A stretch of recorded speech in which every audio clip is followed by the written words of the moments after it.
అందరికీ నమస్కారం. నేను మీ #MD ఫ్రమ్ మరో కురుక్షేత్ర న్యూస్ ఛానల్.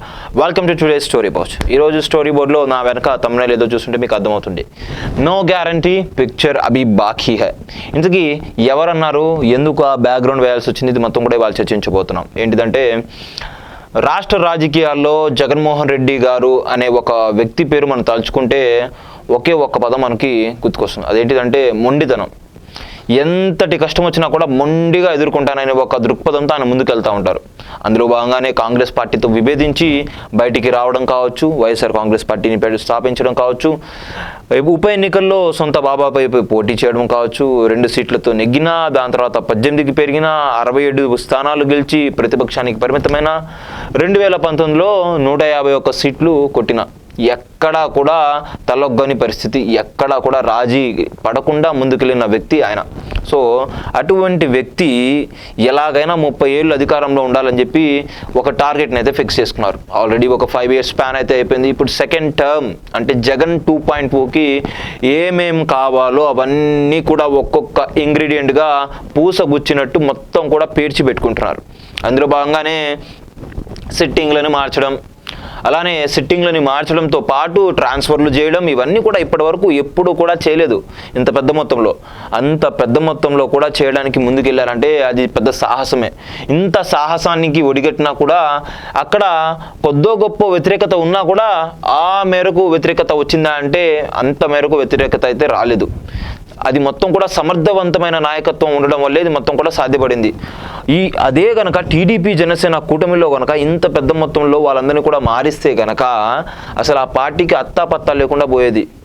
సో ఆ మేరకు మనం చెప్పుకోవచ్చు, జగన్మోహన్ రెడ్డి గారు తన యొక్క ఆధిపత్యాన్ని కావచ్చు, తన యొక్క నాయకత్వ పటిమని కానీ నిలబెట్టుకున్నారని చెప్పుకోవచ్చు. అందులో భాగంగానే నో గ్యారంటీ పిక్చర్ అభి బాకీ హై మేరా దోస్త్ అని చెప్పి అన్నారంట వైవి సుబ్బారెడ్డి గారు. ఏంటో అది ఇప్పుడు తెలుసుకుందాం. అదేంటిదంటే సిద్ధం సభలు ముందు ఒక ఎత్తు అయితే సిద్ధం సభల తర్వాత పెరిగిన గ్రాఫ్ మరొక ఎత్తు. ఏంటిదంటే ఎప్పుడు లేని విధంగా ఈ 5 ఏళ్లలో పంచ్ డైలాగులు లేకపోతే పూర్తిగా విమర్శించడం ఎప్పుడు కూడా జగన్మోహన్ రెడ్డి గారు చేయలేదు. సిద్ధం సభలో ఒక్కొక్కటిగా ఒక్కొక్క సభలో పంచులు పేలుస్తున్నారు, ప్రత్యర్థుల్ని చావబాదుతున్నారు తన యొక్క మాటలతో కావచ్చు, తన యొక్క చేతలతో కావచ్చు. అందులో భాగంగానే రాప్తాడు సభ ముందుకు ఒక ఎత్తండి, రాప్తాడు సభ తర్వాత ఒక ఎత్తండి. రాప్తాడు సభలో జగన్మోహన్ రెడ్డి గారు మునుపటి పట్టిమనైతే ప్రదర్శించారు.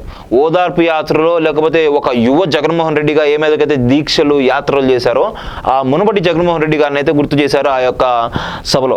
అందులో భాగంగానే రీసెంట్గా చూసాం, ఈ మొత్తం కూడా లిస్టులు పెట్టేసి ఒక 6 లిస్టులో ఎంపీలని కావచ్చు, ఎమ్మెల్యేలను కావచ్చు ప్రకటించడం జరిగింది. ఇది మొత్తం కూడా చేయడం జరిగింది.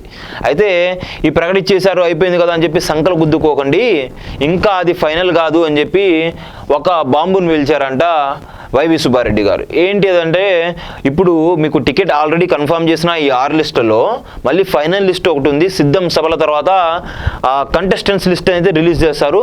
అప్పుడు దాంట్లో పేర్లుంటే మాత్రమే మీరే అని చెప్పి అనుకోవచ్చు, లేకపోతే కనుక లేనట్టే అని చెప్పి అన్నారు. అంటే 6 లిస్టులు ఇప్పటిదాకా ప్రకటించింది ఒక ఎత్తు, ఫైనల్ లిస్టులో కూడా పేరు వచ్చేలాగా చేసుకోవాల్సింది మీ ఎత్తు. ఫైనల్ లిస్టులో కనుక మీకు పేరు రాలేదంటే మీ యొక్క పర్ఫార్మెన్స్ బాగలేదని చెప్పి, కొన్ని రోజులు మీరు జనాల్లో ఎక్కువ తిరగలేదని చెప్పి, సో ఫైనల్ లిస్టులో ఎవరికి ఇస్తే గెలుస్తుందని చెప్పి దానిపైన ప్రధానంగా ఫోకస్ చేస్తారు. సో ఆ దిశగా మీరు పని చేసుకోవాలి. అంతేగాని నాకు వచ్చేసింది కదా అని చెప్పి సంకలు గుద్దుకోవడం, నాకు వచ్చిందని చెప్పి కళ్ళు పైకెత్తి కింద రోడ్డు చూడకుండా ముందుకెళ్ళడం, ఈ మొత్తం కూడా చేస్తే తప్పకుండా సీటు నష్టపోయే అవకాశం ఉందని చెప్పి తెలియజేశారు. ఈ నేపథ్యంలో ఆయన మంచికే చెప్పినా ఇది చెడుకు కూడా ఆపాదిస్తున్నారు. ఏంటిదో చెప్దాం. ఇప్పుడు ఆల్రెడీ టికెట్ కన్ఫర్మ్ చేశారు, లేకపోతే కొంతమంది ఆశావాళ్ళు ఉన్నారు మనకే టికెట్ వస్తుందని చెప్పి. ఇన్ కేసు వీళ్ళు ఇప్పుడు పూర్తి స్థాయిలో ప్రజల్లోకి పోదాం అనుకుంటే డబ్బులు ఖర్చు పెట్టాలి. డబ్బులు ఖర్చు పెట్టాలంటే ఏం చేయాలి? డబ్బులు తీసుకొచ్చి దారాదత్తం పోయాలి. ఒకవేళ ఇంత చేసిన తర్వాత కూడా టికెట్ రాకపోతే అప్పుడు ఏం చేయాలి? ఆ డబ్బులు ఎవరిస్తారు అని చెప్పి కూడా నాయకులు ఇప్పుడైతే సందిగ్ధంలో పడ్డారన్నారు. ముందుకు వెళ్ళాలా, వెనక ఉండాలా? వెనక ఉంటేనేమో రిపోర్ట్ బాగలేదని చెప్పి టికెట్ నెట్టేస్తారు, ముందుకు వెళ్తేనేమో వస్తుందో లేదో 50-50 ఛాన్సు. ఈ నేపథ్యంలో ఎటు తేల్చుకోలేని పరిస్థితులు అయితే ఉన్నారు. మరోపక్క ఏంటిదంటే ఈ 6 లిస్టులలో కొంతమందిని ట్రాన్స్ఫర్లు చేయడం, కొంతమందిని కొత్త వాళ్ళని ఇన్ఛార్జీలుగా నియమించడం జరిగింది. అటువంటి చోట్ల ఏం చేశారంటే ఆల్రెడీ సిట్టింగ్లు ఉంటారు కదా, వాళ్ళతో సయోధ్య గుద్దుచుకొని పార్టీని బలం చేకూర్చాలని చెప్పి అన్నారు కదా.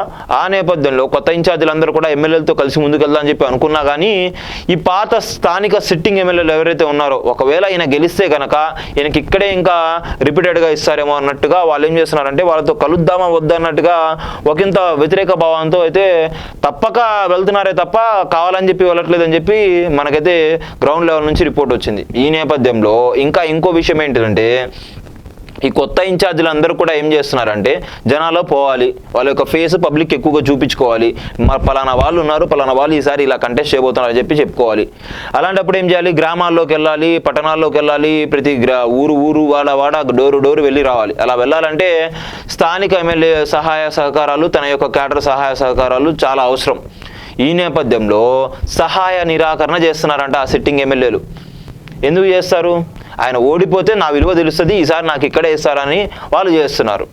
ఈ నేపథ్యంలో వాళ్ళు కొత్తగా వచ్చిన ఇన్ఛార్జీలు ఏం చేస్తున్నారు, వాళ్ళు డబ్బులు పెట్టినా కానీ జనాల్లోకి పూర్తి స్థాయిగా వెళ్ళలేకపోతున్నారు, కార్యకర్తలతో క్యాడర్తో సయోధ్య కుదుర్చుకోలేకపోతున్నారు.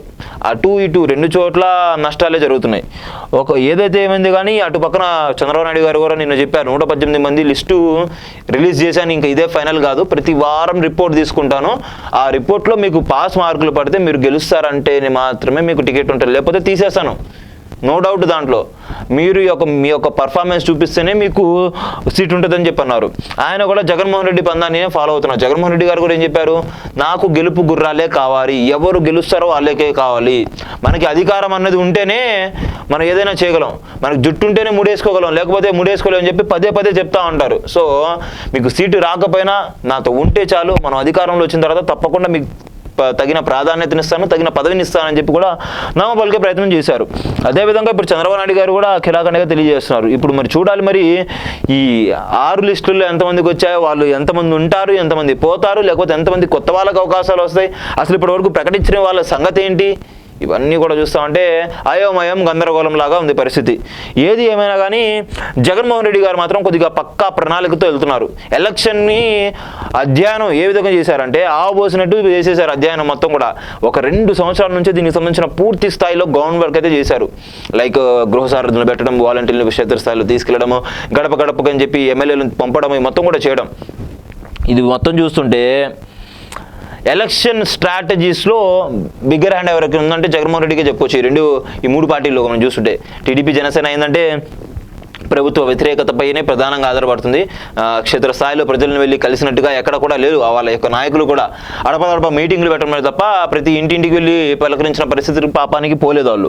సో వైఎస్ జగన్మోహన్ రెడ్డి గారికి సంబంధించిన వైఎస్ఆర్సీపీ పార్టీ ఎమ్మెల్యేలు కావచ్చు, కార్యకర్తలు కావచ్చు, నాయకులు కావచ్చు, తలలో 24 గంటలు అలానే ప్రతిరోజు ప్రతి నెల కూడా ప్రజల దగ్గరికి వెళ్తున్నారు, గడపని తడుతున్నారు. సో ఆ విషయంలో వీళ్ళకైతే మంచి మార్కులే పడ్డాయి. ఇంకా నెక్స్ట్ చూసుకుంటే ఇంకేమున్నాయంటే సీట్ వస్తుందో లేదు తెలీదు, డబ్బులు ఖర్చు పెడితే డబ్బులు వస్తాయో లేదో తెలీదు. అలాంటప్పుడు ఏం చేస్తున్నారు సిట్టింగ్ ఎమ్మెల్యేలు వీళ్ళంతా కూడా ఓన్లీ ఏదైతే ప్రభుత్వ కార్యక్రమాలు ఉంటాయో దాంట్లోనే పార్టిసిపేట్ చేస్తున్నారు. కవర్ చేద్దామా వద్దా అన్నట్టుగా చేసేస్తున్నారు. అది కూడా మరి చూడాలి. మరి ఈ మేరకు పిక్చర్ అభి బాకీ హై అని చెప్పన్నారు. ఈ పిక్చర్లో ఎంతమంది విలన్లు అవుతారు, ఎంతమంది హీరోలు అవుతారో, ఎంతమందిని అసలు ప్రేక్షకులు గుడ్లు టమాటాలు వేసి ఎలా కొడతారో చూడాలి. మరి నో గ్యారంటీ పిక్చర్ అభి బాకీ హై. అదండి ఇవాళ స్టోరీ బోర్డు. ఇలాంటి మరిన్ని ఇంట్రెస్టింగ్ వార్తల కోసం, వార్తా విశ్లేషణ కార్యక్రమాల కోసం మీ ఛానల్ అయినటువంటి మరో కురుక్షేత్రం మీరు అందరూ కూడా లైక్ షేర్ సబ్స్క్రైబ్ చేయండి. ఇంకో వినూత్న కాన్సెప్ట్తో మళ్ళీ ముందుకు వస్తాను. మీ #MD signing off from today show.